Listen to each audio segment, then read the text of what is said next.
تمنا دا و چې امریکا دې ناراضي خو الله اراده دا و چې امریکا دې راشي الله اراده زموږ تمنا نه خلاف و نو امریکا رااله بیا چې کوم دې موږ وی چې طالبان سره دې غټه وسلې وي الله نه غوښته چې دغه وسلې دې نه وي خبر ورته دی ولی ځکه چې الله تعالی اراده کولا يحق الحق چې ظاهر کی حق لره بکلماته ويقطع دابر الكافرين او کټ کی جړ د کافرانو د دابر اطلاق د جړ همیشه په چا باندې کی په اولاد باندې کیږي ها قران کې چې اکثر زاینو کې راځي د په اولاد کې خودي دا کې چاته ویلو دي دا کې مشران مرشوي دی هغه ته دابر ویلو هغه ته ول دابر ویلو هغه ته دابر د دی وجنه ویلو چې هغه اصول د کفر دي اصول د کفر دي نو ځکه ورته جړ ویلا ځکه ورته لکې ویلا ها ويقطع دابر الكافرين اوس دلته کې په یو د دوه ډلو کې الله تعالی دوی ته فتح کړو د ابو جهل لخر چې کوم نه پاغي ورته غلبه ورکړه روایتو کې راځي حضرت عباس رضی الله تعالی عنہ خو پاغه صف کې راغله او کنه په دغه ټیم کې گرفتار شوی چې گرفتار شوی چې څنګه صحابه او دغه وکړو د لخر نه فارغ شو لخر او تختیدو نو د لخر د تیخت نورستو دي صحابه او اراده کوي موږ قافلې پسې ورزو نو حضرت عباس رضی الله عنه ورته وی مور دی ای ولی وی ځکه مور دی وی چې تاسو سره الله تعالی وعده چې کوم کړي واغه دی یوې ډلې کړي وخا وای یعذکم الله احد الطائفتین د یوې ډلې وعده سره کړي ونه تاسو څنګه بلې ډلې پسې ور دی بلې ډلې پسې مور دی ښا ليحق الحق ويبطل الباطل ولو كره المجرمون ليحق الحق دې لپاره چې ثابت کی الله تعالی حق لرا ويبطل الباطل او باطل کی یعنی لری کی وران کی باطل لرا ولو کرہ المجرمون اگر که بد غنی غیر لرا مجرمان ليحق الحق دا خو تکرار شو مخکم راغه یرید الله ان يحق الحق بیا وی ليحق الحق نو دا وی چې لکه اول چې کوم دی اول علت یرید الله ان يحق الحق د پاره د فرضیت د قتال د کافرانو ها غیر پر الله تعالی د کافرانو سره جنگ ولې فرض کړی دی ځکه چې حق په ثابت دی او دا دویم چې کوم دی علت د پاره د یقطع دابر الکافرین الله د کفار د جړه ولې کټ کړه د دې پاره چې حق ظاهر کړي دا د دوړو کې دغه راغی خج داواله راغی یا اول وی لګیږي د چا سره اول لګیږي د جنگ بدر سره او دا دویم چې کوم دی نو هغه لګیږي د هر یو جهاد او د قتال سره دا لګیږي د عام دین سره ويبطل الباطل اوران کی باطل لره ولو کرہ المجرمون اگر که بدګنی مجرمان از تستغیثون بل علت ته نو په دغه کې ورته وی چې ګوره ما در سره په دوه ډلو کې دی یوې ډلې وعده کړی و ما درته یو ډله فتح کړه یو ډلې باندې غلبه ما در کړه نو چې ما در کړه نو الانفال لله غنیمتونه د الله تعالی لپاره دا بل وجه شو درېمه وجه از تستغیثون ربکم یاد کوي په وخت کې تاسو طلب دو مدد کولو اغاثه استغاثه غوث مدد ته ویل کیږي ها غوث ته ویل کیږي مدد ته ویل کیږي فریادونو اوریدون کې هغه ته غوث ویل کیږي نو دی وی الغوث الاعظم بریلیان وی عبدالقادر جیلانی غوث اعظم دی څنګه غوث اعظم دی غوث اعظم الله تعالی دی نو دا خبره کول دا صحیح نه دی استغاثه طلب د فریاد ته وی خسړې طلب د مدد کوي او فریاد کوي دغه ته استغاثه ویل کیږي نو رسول الله صلی الله علیه وسلم چې کله بدر تلاړو نو دا مقابله شروع شو نو مسلمانان خو ډیر کمزور یو نبی صلی الله علیه وسلم یو ایریش چې کوم دنه جوړ کړ یو مرکزی نقطه د جنگ د لپاره جوړ کړ شاته یو بیس کیمپ جوړ کو او هغه کې چې کوم دنه نبی صلی الله علیه وسلم ودرید الله تعالی ته دعاګانې کولی ما دن یدی حدیث مبارک راځي رسول وګد کړو نبی صلی الله علیه وسلم او دعا کوله او دای ویلې اللهم انجز لی ما وعدتنی یا الله ما سره چې کوم وعده کړی دا پورا کړي اللهم آتنی ما وعدتنی یا الله ما سره چې کوم وعده کړی دا ما ترا کړي اللهم ان تهلك هذه العصابه لا تعبد في الارض ابدا یا الله کداغه ډله دینن هلاک کړه نو پزماکه کې بیا کلم ستا عبادت وشي نبی صلی الله علیه وسلم دغه دعاګانې چې کوم دی الله تعالی نه کولی دومره پوری دا دعای سخت کوله چې حضرت ابوبکر صدیق رضی الله عنه د رسول الله صلی الله علیه وسلم وګي پورې ځوان شو او ورته ویل چې بس کا فقد الححت علی الله فتاګی سره تخو الله پوری بیخي ور پوری ون ختی بس کا الله تعالی بس دعا قبلې نو هغه طرف ته اشاره ده استستغیثون ربکم هغه وخت چې تاسو طلب د مدد کولو در خپلنا فاستجاب لكم نو قبول کو دغه دعا تاسو انی ممدکم څنګه دعا قبول کړه دای درته وی انی ممدکم بشک د مدد کون کې مستاسو بالف من الملائکه فزر سره د ملائکونا مردفین چې یو بل پسې براتلون کی وی یو بل پسې زر ملائکه در تر علیګما نو ګور الله وی ما چې کوم د تاسو دعا قبول کړه د نصرت او د مدد دعا ما قبول کړه نو الانفال لله غنیمتونه برچاوي د الله ویني ولې پکې تاسو اختلاف کوي مکوې پکې اختلاف اوس دلته کې جواب د سوال دی سوال د الته کې انی ممدکم بالف من الملائکه مردفین الته په سوره آل عمران کې دا راغلو الته کې راغلو ممدکم ب5000 من الملائکه مسومین راغلو منزلین اگر راغلو نو هغه دوا صفات الته کې راغلو دي فرشتو او دلته کې سراغه مردفین راغله ځکه دلته کې راغلي دي دلته کې راغلي دي الته چې کومي 15000 نو هغه الله تعالی وعده کړی و هغه یو کافر په هغه جنگ کې وی زما نور 15000 لخر را روان دي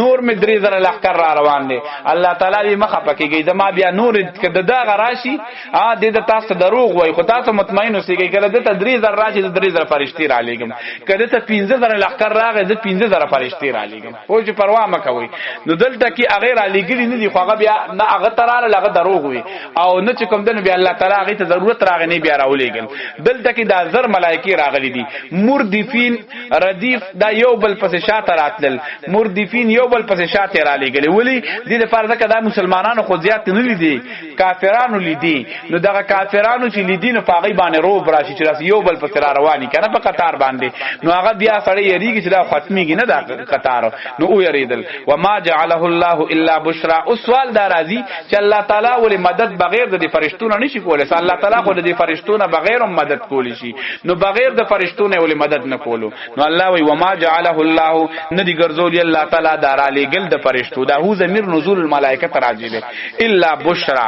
مگر زیر او استاد د پاره مگر بشرا ما تاسو ویلو هغه زیر ته ویل کیږي چې د سړی د بشره په خسته شي ښا په خبر ورسې دي نو چې تاسو مخونه په تازه شي تاسو په خوشاله شي د دې لپاره مې را لګلې دي ول تطمئن به قلوبکم او دې لپاره چې مطمئن شي په نازلې دوه فرشتو باندې زړونه تاسو ومن نصر او نه مدد الا من عند الله مگر د طرف د الله تعالی نه دی نصرت او مدد خود الله د طرف نه دی ومن نصر نصرت خو ول مدد خو بل څوک کولی شي نو دلته کې د نصرت هغه مختلفه معنی په اول کې چې مې تکړې وي هغه نه یو معنی دی ذکراله ومن نصر نه د فتح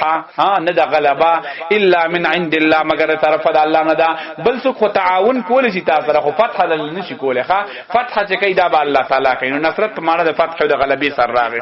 ان الله عزیز حکیم بشک الله تعالی غالب دی او حکمتون والا دی غالب دی او حکمتون والا دی البته په سورته آل عمران کې تیر شوی ومن نصر الا من عند الله العزیز الحکیم دلته کې ان الله عزیز حکیم راغی تاکید پکې راوړو ځکه چې الته کې کوم دی هغه سورته د دین ورستو نازل شوی سورته آل عمران نو چې یو ځل په تاکید سره پدې کې وي نو الته دوباره بیا تاکید ته ضرورت پیښ نشو نو الته بلا تاکید جمله راوړی دا او دلته به تاکید راوړی دا ان الله عزیز بشک الله تعالی زور ورده حکیم حکمتون والا ده زور ورده فتح درکړه او حکمت په دې کې چې فرشتي راولي غلي دي کې حکمتو اذ یغشیکم النعاس دای بل علت ته بل وجد الانفال لله غنیمتون د الله تعالی د پاره دي ها ولید الله د پاره دي زکه چې الله وای ما در باندې اطمینان راوستل جنگ په میدان کې اطمینان یو غټ شی چې په سړی باندې راشي که یو ځل په یو جنگ کې یو بهادر سړی ویریږي کنه بیا هغه نه کنټرولېږي هغه بیا نه کنټرول کیږي خو که یو ځل په یو کمزوري سړی باندې اطمینان راشي کنه بس هغه بیا بهادر شي زمری شي نو الله تعالی وای ما در باندې اطمینان راوستو اذ یغشیکم النعاس په دې دا کې دوه نعمتونه ذکر کړي یو نعمت نعاس ته او دویم نعمت د چاره د باران دی په یو نعمت کې کوم دی یو نعمت کې یو فائدہ ده او په بل نعمت کې کوم دی نو درې فائدې هغه ذکر کړي ښا درې فائدې په ذکر کړي اذ یغشیکم النعاس په هغه وخت کې چې پټو الله تعالی تاسو در النعاس په پرکالای باندې نعاس پرکالای ته ویل کېږي دا سترګې چې پټی شي کنه نو دغه ته ویل کېږي دا نعاس ویل کیږي سورته آل عمران کې نعاس تیر شو خو الته یو ډله پټولا یغشا طائفه منکم یو ډله وا چې هغه د نعاس د پرکالی پراله غي ود کېدل ښا صحیح شو او بل ډله وا وطائفه هغه کی چونکه منافقانو په وفات کې کنه نو وطائفه قد اهمتهم انفسهم بل یو ډله وا چې هغه د ځان په فکر کې چرته مړ شو هغه منافقانو هغه سره دغه غم هغه باندې روره خوب مو نه راته منافق او بزدل سړي د خوب کله ورزي هغه له خوب نه راته دلته کې چونکه بدر د په بدر کې منافقان نشته ده نو پدې کې وای اذ یغشیکم النعاس تاسو ټول باندې پر کالی را لخه پر کالی پراله امانه منه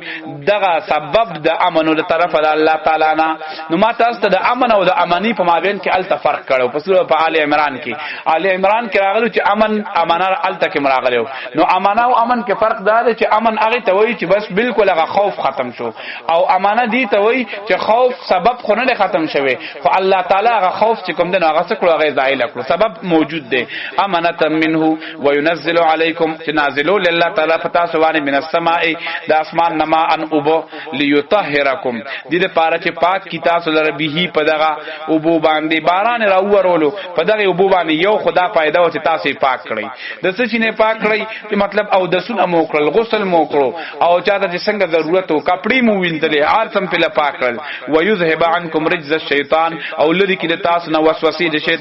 شیطان ورتوي څنګه تاسو په حق یې څنګه په تاسو کې نبی دی خبرو سره دی کنه د ابو طرف هغه کفار سره دی او و طرف تاسو سره دی ها یا چې کوم دغه مطلب دا دی هغه دغه زمکه کلک زمکه هغه طرف تاسو طرف ته شګره تاسو به خوایږي نو څنګه تاسو په حق باندې تاسو ځان ته په حق وایي پوه شو کنه نو دای وی ويذهب الله وی دا وسوسه مې لري کړ چې باران مې ورو نو هغه شګه زمکه کلک شو هغه بل خو خټه شو هغه خراب شو دغه شانته چې کوم دنه دغه شګه زمکه کې ابو درې دي او نبی صلی الله علیه وسلم چې کوم دنه هغه ابو ته دغه جوړ کړای جوړ کو پورا ډېری وبې چې کوم دنه جمع کړي ښا ډېری وبې جمع کړي حتی چې هغه کافرانو طرف ته دغه وبره دوی له طرف نه تلغه دوی را باندې کړي را باندې کړي هغه براتل د دې طرف نه به وبوړي ښا د دې طرف نه به وبوړي صحابه او باغی منې کول کوشش کوله جنگ نه مخ کې نبی صلی الله علیه وسلم نه پرېږي دی دا او بچ چا اوس کړي هغه سبا مړ کیږي ښا هغه سبا وجل کیږي هغه او بچ رښتیا چاس کړي